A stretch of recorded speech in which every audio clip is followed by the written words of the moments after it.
और आज मैं इस भरी पंचायत के सामने ऐलान करता हूं जी कि आज और इसी वक्त से इस औरत के साथ मेरा कोई रिश्ता नहीं है। अरे तेरे जैसी औरतों की यही सजा होनी चाहिए। तमीज से बात करो मुझसे। तुम्हें इस पंचायत में फैसले करने का अधिकार भले ही है, लेकिन मुझसे इस तरह बदतमीजी से बात करने का अधिकार बिल्कुल नहीं है। ए छोरी, भरी पंचायत में तू हम पंचों का अपमान कर रही है। खड़े खड़े क्या देख रहे हो? निकालो इसे। बाहर जाओ।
ये क्या कर रहे हैं आप लोग?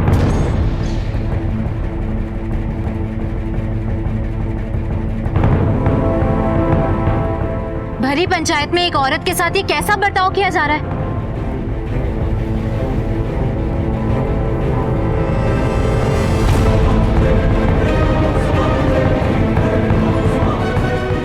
देखो मैडम जी, ये हमारे गांव का मामला है।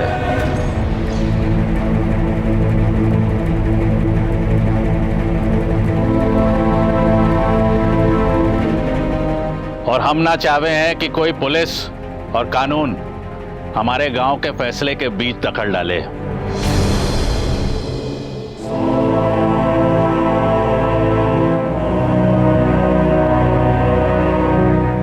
क्यों?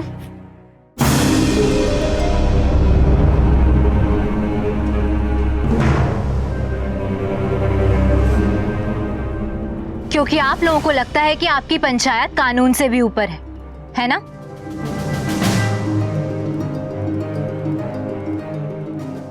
हाँ जी मैडम जी, आपकी बात बिल्कुल सही से है। ये पूरी दुनिया जानती से कि हमारी पंचायत कानून से भी ऊपर से है। तो पूरी दुनिया को ये भी पता है कि हरियाणा में कितनी प्रॉब्लम्स चल रही हैं।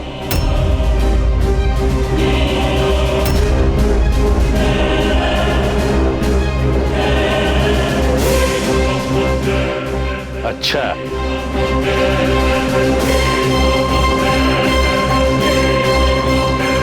तो आप आए हो हमारे हरियाणा को सुधारने, हैं?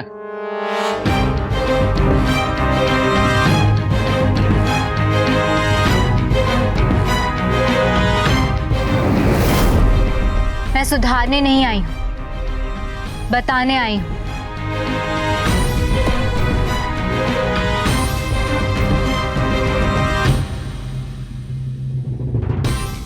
कि हरियाणा बदल रहा है, पूरा देश बदल रहा है।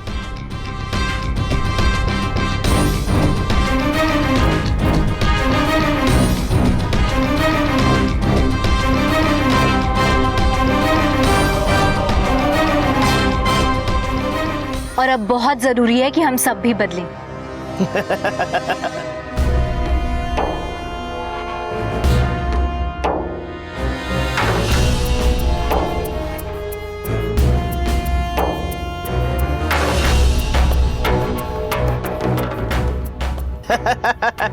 सुना आप लोगों ने? तो मैडम जी मारे को बदलने आई हैं।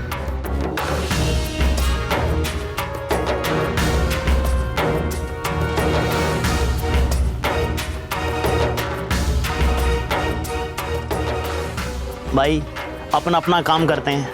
मैडम जी आप भी कहीं और जाकर अपनी ड्यूटी कीजिए।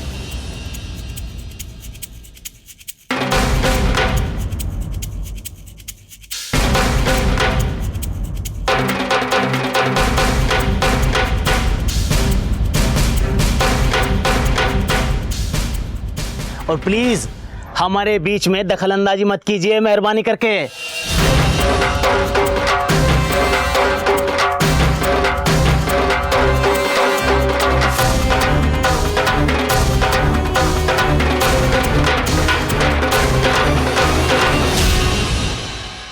मैं दखल अंदाजी नहीं कर रही हूं,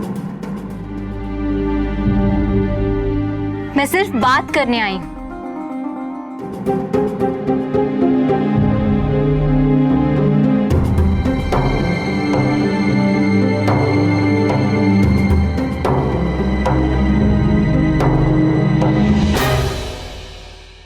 जरा सोचिए ताऊ,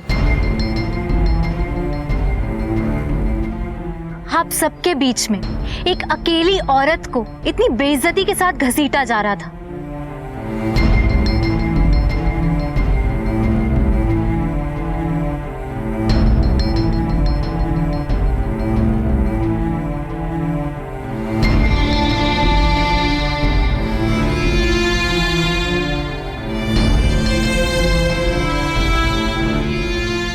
क्या कसूर है इसका, हाँ, जो ऐसा बर्ताव किया जा रहा है इसके साथ?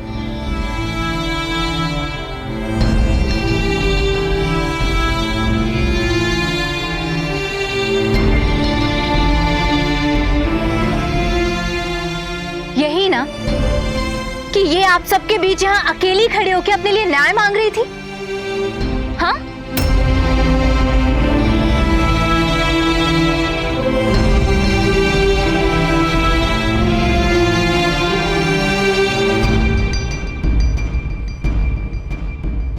और मुझे एक बात बताइए कि ऐसी पंचायत के क्या मायने जो अपना फैसला पहले से ही तय करके रखती हो?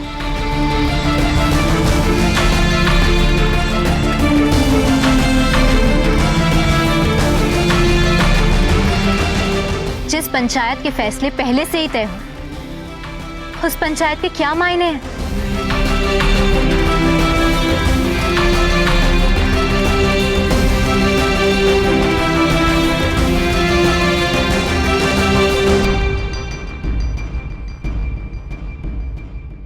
क्या कोई मुझे ये बता सकता है कि इस लड़की ने क्या जुर्म किया है?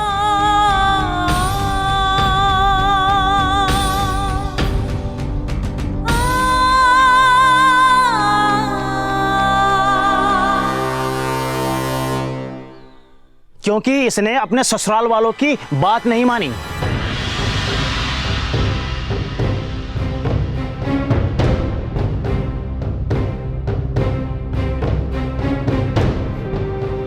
कौन सी बात?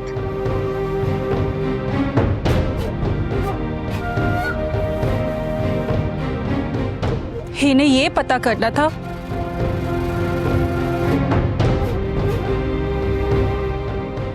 कि मेरे पेट में पल रहा बच्चा लड़का है या लड़की।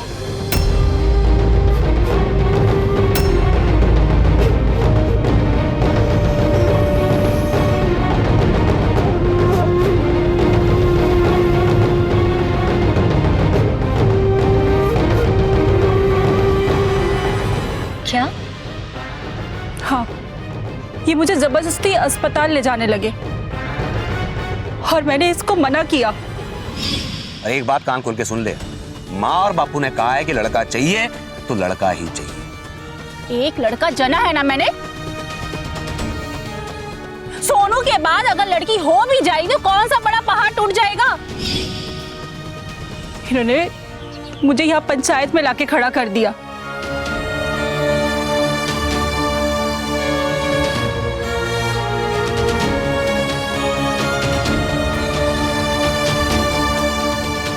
और यहाँ सब कुछ पहले से ही तय था, जैसा होता आया है वैसा ही होगा।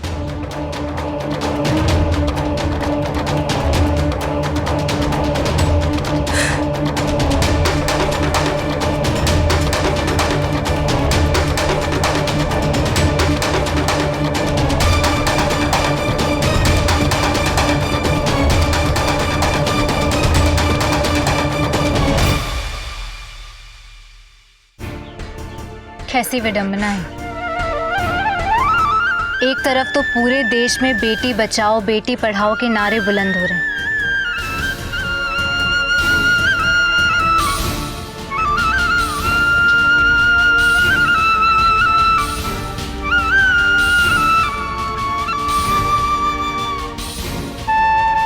और दूसरी तरफ यहाँ इस गांव में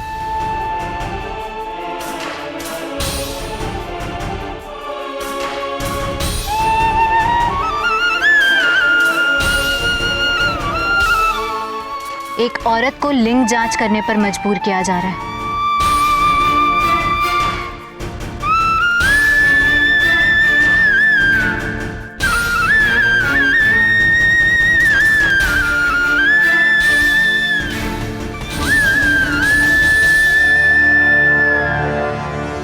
ये हमारे गांव का मामला है।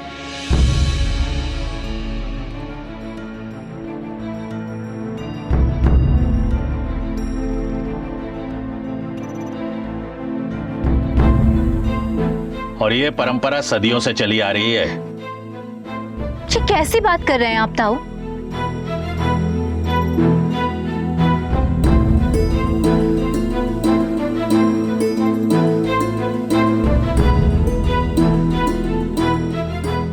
हम सबको पता है कि लिंग जांच कराना अपराध है।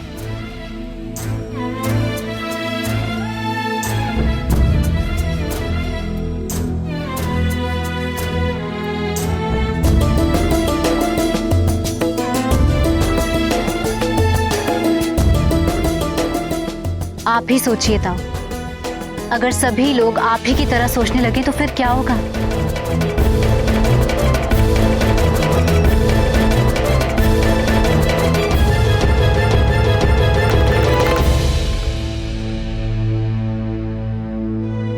आज तो बच्चे बच्चे तक जानते हैं कि लड़कियों का इस देश में कितना महत्व है।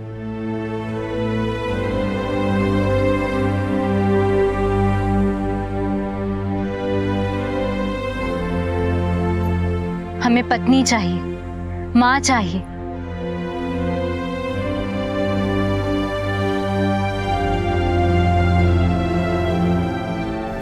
फिर बेटी क्यों नहीं चाहिए?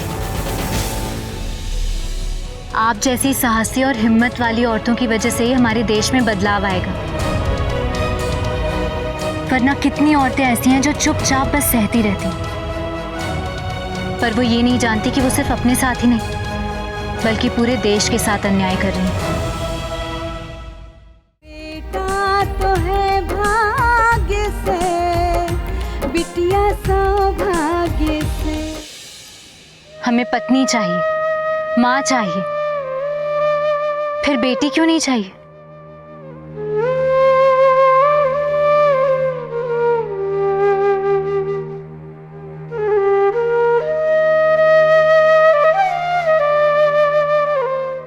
ताऊ, आजकल के जमाने में बेटे और बेटियों में कोई फर्क नहीं रह गया है।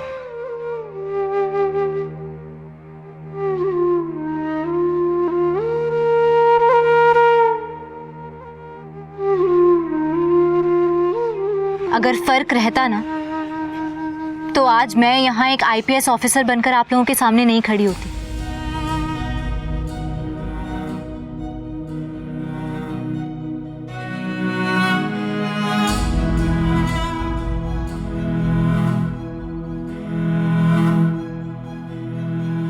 ताऊ, मैं भी हरियाणा के एक ऐसे ही गांव से हूं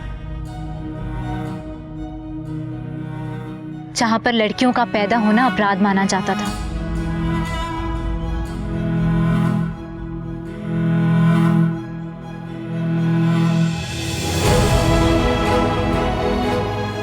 पर आज जब मेरे गांव वाले मुझे एक पुलिस ऑफिसर के रूप में देखते हैं ना, तो सबसे ज्यादा वही खुश होते हैं।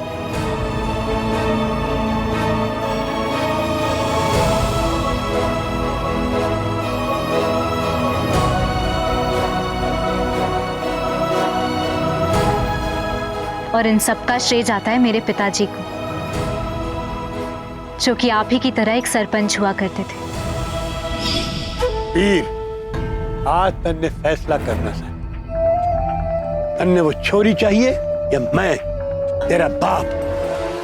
ईश्वर ने जब है दिया इनको बराबर का हक, फिर बेटा और बेटी में हमने किया क्यों फर्क?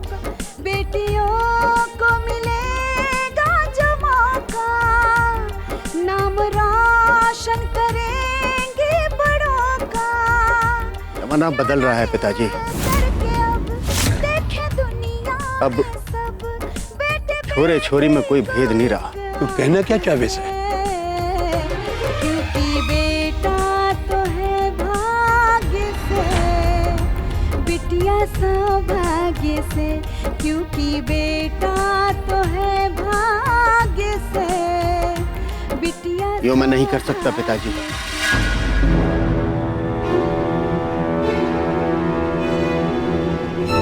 मैं अपनी बेटी का गला नहीं दबा सकता। तो ठीक है, आज से मैं थारे लिए मर गया। राम, देखना क्यों मेरी अर्थी ने ताना भी न देने पाए।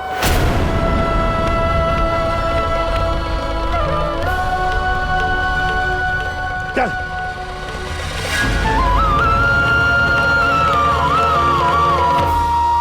पिताजी। क्योंकि बेटा तो है भाग्य से, बिटिया सौभाग्य।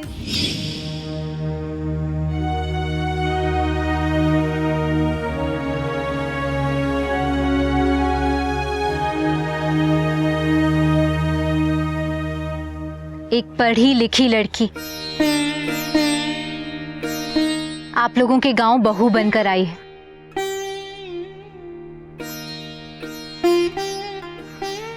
आप लोगों को तो खुश होना चाहिए और इसकी हिम्मत की दाद देनी चाहिए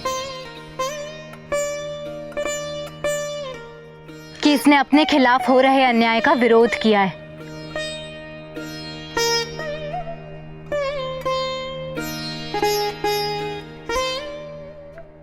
अरे आप रो क्यों रही हैं? आप जैसी साहसी और हिम्मत वाली औरतों की वजह से ही हमारे देश में बदलाव आएगा।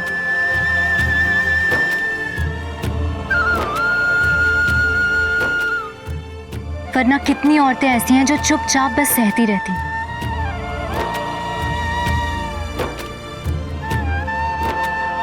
पर वो ये नहीं जानती कि वो सिर्फ अपने साथ ही नहीं बल्कि पूरे देश के साथ अन्याय कर रही हैं।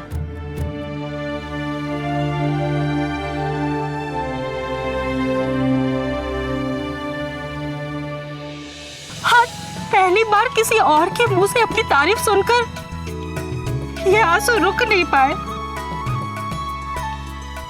एक दिन तुम्हारे घर वाले भी तुम्हारी ऐसी ही तारीफ करेंगे, जब उन्हें यह एहसास होगा कि तुम सही थी। बेटा तो है भाग्य से, बिटिया तुम्हारी जैसी औरतों की वजह से इस देश में बदलाव आएगा, वरना कितनी औरतें ऐसी हैं जो चुपचाप बस सहती रहती।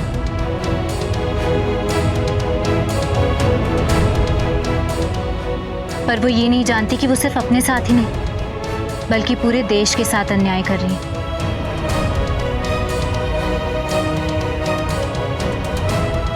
आपकी तो हिम्मत की दाद देनी चाहिए।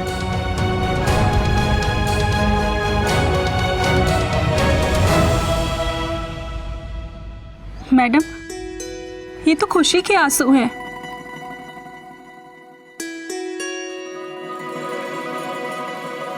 पहले मैं कुछ करती थी ना अच्छा, तो लगता था कि गलत कर रही हूँ।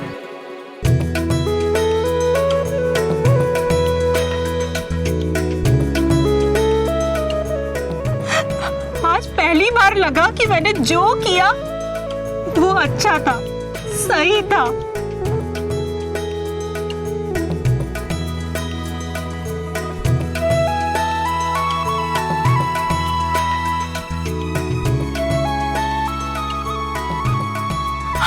पहली बार किसी और के मुंह से अपनी तारीफ सुनकर ये आंसू रुक नहीं पाए।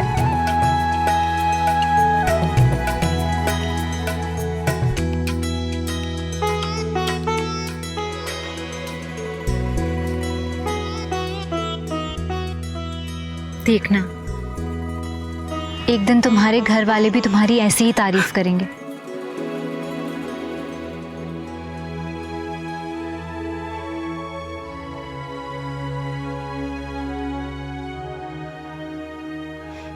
जब उन्हें यह एहसास होगा कि तुम सही थी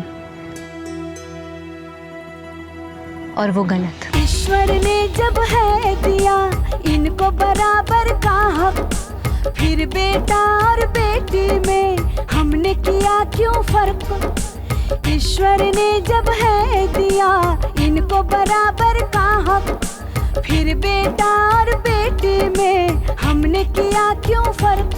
बेटियों को मिलेगा जो मौका, नाम रोशन करेंगे बड़ों का। क्यों न मिल करके अब देखे दुनिया में सब, बेटे बेटी को एक आँख से। क्योंकि बेटा तो है भाग्य से, बिटिया सौभाग्य से। क्योंकि बेटा तो है भाग्य से, बिटिया सौभाग्य से। बेटा तो है भाग्य से, बिटिया सौभाग्य से। एक्चुअली में ये दहेज प्रथा ही सारे प्रॉब्लम्स की जड़ है। आज माँ बाप के घर में जब बेटी होती है ना, तो सबसे पहले उनको टेंशन होती है कि शादी के वक्त क्या करना होगा। उनकी जमीन बेचनी होगी या उनकी पूरी कमाई खत्म हो जाएगी। न जाने कितनी लड़कियों का घर उनकी शादी के बाद बर्बाद हो जाता है, सिर्फ और सिर्फ इस दहेज प्रथा की वजह से। ये सिर्फ सरकार की जिम्मेदारी नहीं है, ये हमारी भी जिम्मेदारी है। ये जिम्मेदारी समाज को भी उठानी चाहिए, क्योंकि जब हम बदलेंगे ना, तो ही समाज बदलेगा, और जब समाज बदलेगा तो देश बदलेगा।